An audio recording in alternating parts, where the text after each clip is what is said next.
Today we've been given the pleasure to show you all the wonders of the Enigma Machine and all its amazing applications and the development it has had on cryptography.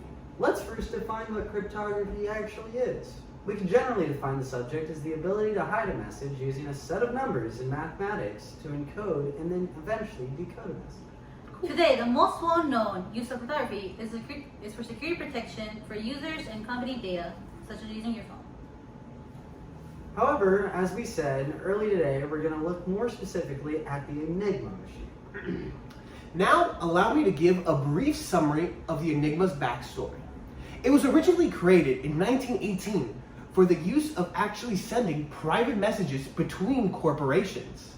It wasn't until the start of World War II that Nazi Germans prevented its public use and used the machine to encrypt their messages to secretly communicate during the war.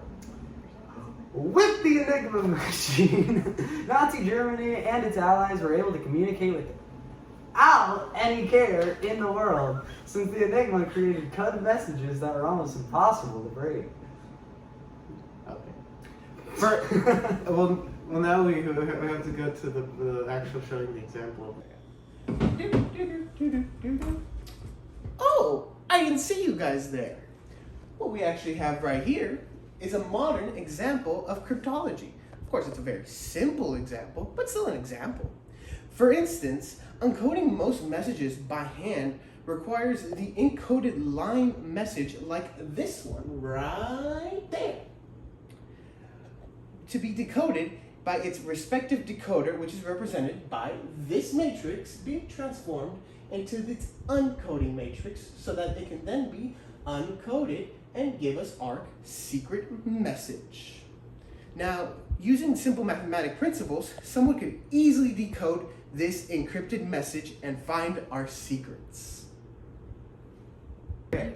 The Nazi Germans' Enigma Machine worked with these similar principles, but was way more capable than what a human could solve for by hand.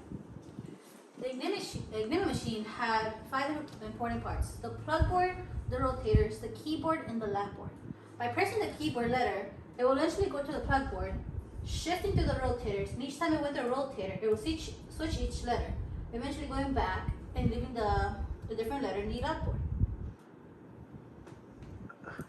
That would be the same as going through 11 different encryptions matrices to encrypt just one letter. In total, there are 5 different major variables that scramble the output of the Enigma. The first variable will see the character travel through the electric signals through the plug board,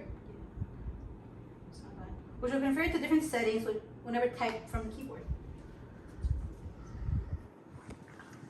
The second variable would be the position of the rotors, which could easily be changed to mix up the process.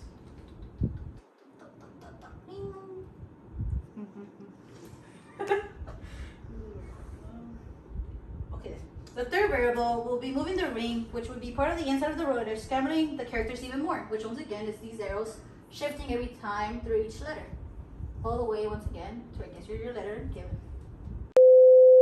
With the Enigma Machine, Nazi Germany was able to produce a theoretical limit of 3 × 10 to the power of 114 combinations, making them unstoppable, and was one of the biggest reasons the war turned in their favor.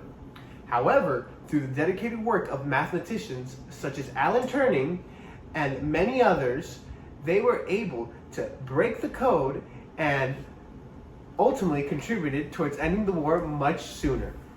The Enigma Machine caused many headaches to many mathematicians, but was undoubtedly one of a kind invention, changing the game for cryptology. Okay, today cryptology is far more complicated than what the old Enigma Machine could accomplish. It's a gateway to understanding how modern cryptography protects our online banking, private messages, and even national security. Thank you. Thank you. Okay.